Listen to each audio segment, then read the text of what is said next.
It's time to meet the faces behind the microphone on the Rural Radio Network. On the Rural Radio Network. The Rural Radio Network. On the Rural Radio Network. We're on the Rural Radio Network. On the Rural Radio Network. On the Rural Radio Network. This team is excited to bring you trusted agriculture news, weather updates, and market reports to listeners all across the Midwest. So stay tuned for our latest segment on Meet the Broadcasters. Welcome back to our next episode of Meet the Broadcasters. I'm Jaylee Pope, and we're joined by Bryce Doeschot, one of our broadcasters here out of the Lincoln location. Bryce, thank you for being here today. Well, thank you for having me, Jaylee. It's fun to be part of a project like this. Of course. And if you could start off and tell us a little bit about your role with the Rural Radio Network and what it is that you do. All right, what it is that I do. That's a good question from time to time, Jaylee. My title is Operations Manager for the Rural Radio Network. Also contribute with some on-air reports, and that looks a little bit different from day to day, but big picture, the things that I work on are making sure the network sounds and acts the way it should on a daily basis, help coordinate our 7 broadcasters and the things we're covering throughout the day and the week, and then work on some big picture projects and think about the direction and the things we're doing that make up the Rural Radio Network and try to figure out where all this is going.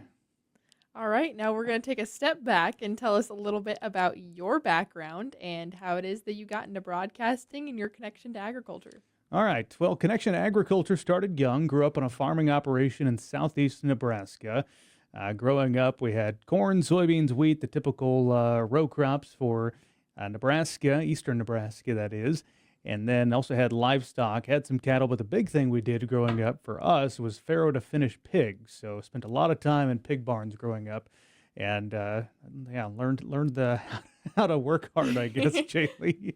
And so that was my background in agriculture. Was involved in 4-H and FFA, and it was through a connection that I made when I was a Nebraska FFA state officer back in 2013 when I was visiting KRVN that I first got.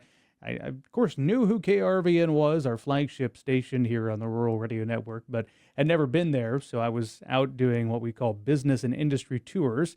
Happened to be in Lexington. They said, yeah, we do internships, so as I told them I was interested in ag communications, they said, if you're ever interested in one of those, let us know. So 2 years later, took them up on that offer and spent a summer in Lexington learning the ropes of broadcast radio, and in particular, what we do around here is ag broadcasting.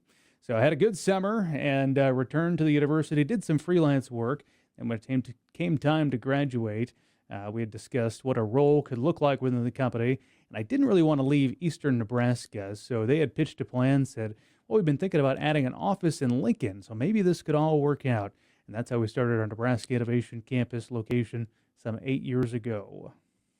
That's honestly amazing because it's basically the same path that has brought me here. There we being go. a state officer and now here with an internship. We kind of have a template. So a lot of our people have started with internships like what you're embracing right now and have now come on full time. So it's been fun. We've got a great crew around here and proud of the internship program as well. Glad to have you here doing the work you're doing, Jaylee.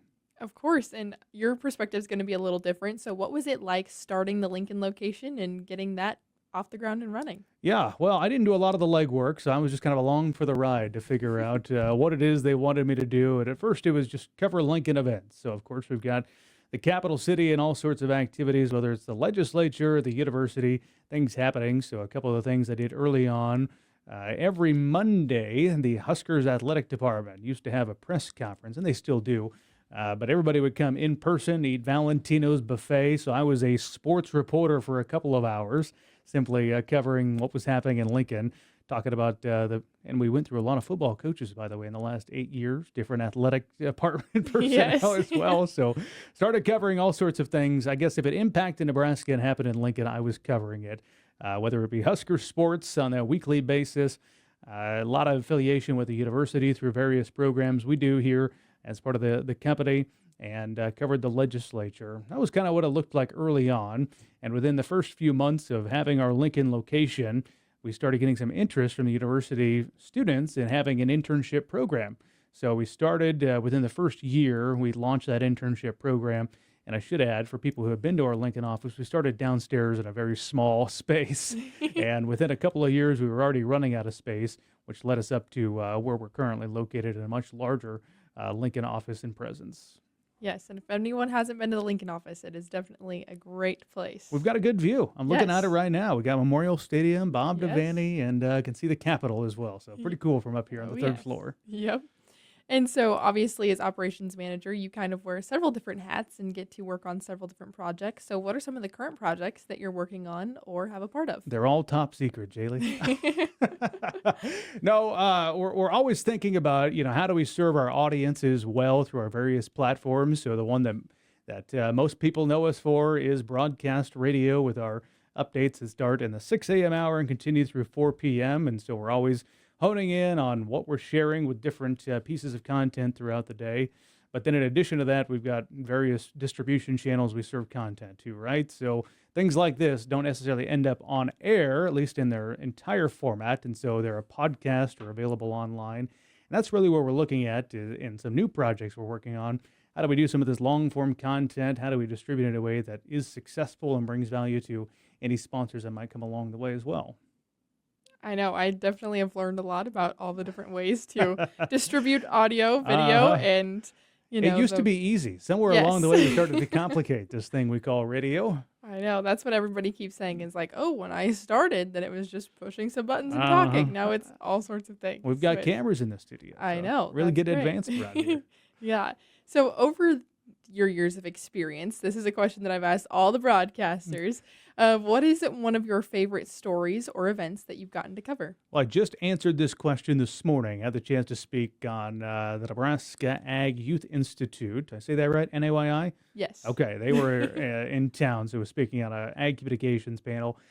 The favorite stories, big picture, when I look back, especially in the years that I spent more doing more broadcasts than what I do now, the favorite stories are always sharing someone's story, especially, there's farmers across the state of Nebraska, and somebody who maybe is not used to being interviewed, doesn't have a typical presence on the radio. Interviewing them and sharing their story is, well, what I always look back on as my favorite. But in truth, as I look back over the past 8 years, probably like really cool events I've got to cover include when now President Donald Trump, during his first term when he was campaigning, spent a lot of time campaigning kind of around the region. And so I remember the first time I covered, it was then presidential campaign in Council Bluffs, Iowa. Covering a presidential campaign is not something we do a lot here in Nebraska. We're not a swing state, but getting to cover that was very unique and just very interesting. It starts early in the morning, and then they kick everybody out because they have to make sure you set up all your cameras and stuff, and they kick everybody out so they can scan the room, and you come back later in the day. Ends up being a very, very long day, but it's just fascinating to see everything that's in play for one of those. So that was pretty cool. Honestly, that is amazing. I was like, I don't know how many broadcasters or even farm broadcasters Yeah. get to cover presidents. So. And I'm up there with my dinky little camera next to Fox News, CNN, and it's in front, the people who have the press corps. I'm digressing here, Jaylee, but they all have a little white piece of paper with a reserved spot. So you just look down at who are these big fancy cameras, and like I said, Fox News, CNN, MSNBC, Rural Radio Network. So you feel like you're a big timer there for the day. Honestly, hey, you got to fit right in. Exactly. You got to act like it. That's for sure.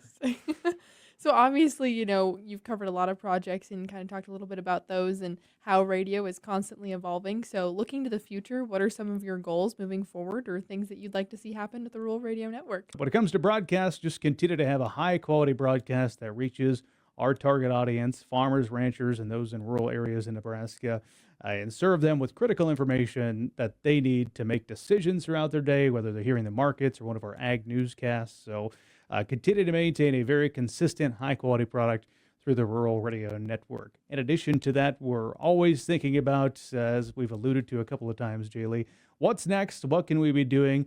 And there's some exciting projects we've done over the past few years. I'll just highlight the work that Rebel does, which is brand new to the company, of having a brand new focus on rodeo. Really proud of the product she's been able to build through the Nebraska Rodeo Update. Has become a really phenomenal podcast as part of our company's portfolio. So developing those new products is something that excites me. And I always like making our broadcasters, who are great radio broadcasters, feel a little uncomfortable. So sometimes we get people like Chad Moyer, who's a radio pro, on camera and put him on TV. So between both those things, new projects, helping our broadcasters expand their tools and what they do, those are some of the cool things we're working on moving forward. Honestly, that's great. I'm sure everyone will look forward to all of those projects. Whenever Chad's on TV, it's a good day. Oh, yes. So now taking it out of the office a little bit, I know that you have several other fun hobbies and projects that you like to work on, such as beekeeping. What are some of those things that you enjoy doing with your time outside of the studio? Well, I always tell people outside of work, I like to work, and that's probably too true if you ask my wife. So still involved in the family farming operation. When needed, help out with my dad, brother, uncle who run that on a day-to-day basis. Don't live too far from where I grew up, so pretty lucky about that.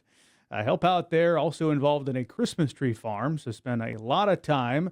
People, when I tell them I'm involved in a Christmas tree farm, they say, oh yeah, that keeps you busy like December. I say, no, it's actually a year-round process. And so that takes a lot of my time. You mentioned do some beekeeping, keep up with our acreage that we have, and most importantly, try to be the best husband and dad that I can to my wife, Madison, and then our 2 boys. And of course, you can't forget Buttercup. That's true. We got the mini pony we got to keep up with too. Keep her fed. So got to go throw some hay bales in the summertime. Yeah, I'm now adding pony wrangling to my resume, I guess, after the other night. Yeah, we had you, a couple of other broadcasters over for supper, and my son Garrett, he wanted to ride the pony. You were kind enough to let him go take a couple spins, and he still talks about that, by the way. I'm pretty sure Garrett and I became best friends that evening. That was fun. All right, so now to the fun questions that all of the broadcasters have certainly enjoyed. All right, now I'm nervous. What are your favorite books, movies, or TV shows? Favorite books, movies, or TV shows? Honestly, I don't consume a lot of TV or movies. My wife and I are very different in that she loves movies, and I just don't. As you can tell, I like being outside, doing things like that, and so rarely find myself watching TV. I will admit, when we do watch TV, it's once a year. There's a very dumb TV show they call Farmer Wants a Wife. Oh, yes. But since it debuted on TV, my wife and I have not missed an episode. So probably not my favorite TV show ever, but that's about the only thing we watch. Books, there's a lot of good ones out there. The current one I'm reading is Start With Why. Good book.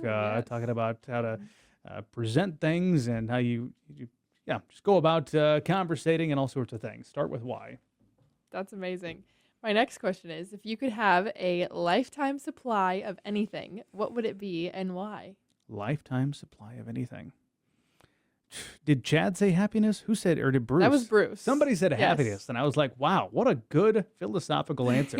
Nothing material, just, big picture. I'm going to steal Bruce's answer and say happiness. That was a good one. Hats off to you, Bruce. Yes, we'll quote Bruce on that one. And what is your favorite ice cream flavor? Favorite ice cream flavor? I have not had it in a very long time, but vanilla bean. Oh. Side get you off where we're currently at, but I did dairy judging back in high school at the local. I did too. There was a dairy farm about 2-3 miles from where I grew up, and so we would do dairy judging practice there because the son of the manager was involved in the dairy judging team, of course, and then one of the employees was our coach. And so we would judge the cattle at night, and then we'd go eat their ice cream. And they had a delicious vanilla bean. I don't know what vanilla bean even means, Jaylee, but it was very good. I'm not sure. They had chocolate, vanilla bean, regular vanilla, all sorts of things. That's interesting. Mm-hmm. But yes, I also did the dairy judging contest. How'd you do? Once upon a time. I think I got 5th all right. overall. Not bad, Jaylee. So, not bad for the cattle kid that just decided that she wanted to be a dairy person. I don't know how. I think they must have messed something up, but I placed second in the state, and our team went to nationals where I tanked it. So I did good at state and then just fell apart at the national contest. Well, maybe you won't be able to give advice in dairy judging at the national contest, but my last question to all the broadcasters has been, what is a piece of advice that you live by or a piece of advice for a young person looking to get into broadcasting? Pieces of advice. I would say what I've tried to do is just keep your head down, work hard, be humble, especially, the workplace. Just do your work, do it well to the best of your ability, stay humble about everything along the way, and I think success will ultimately follow. Well, thank you for those wise words of wisdom. I don't know how wise they are. They're words, Jaylee. Yes, well, they're better than no words. There we go. No dead air. No dead air. All right. Thank you so much, Bryce, for joining us today. My pleasure. Thanks for doing this series, Jaylee. It's been fun to watch them. Of course. Thank you for watching, and tune in next week for our next segment on Meet the Broadcasters.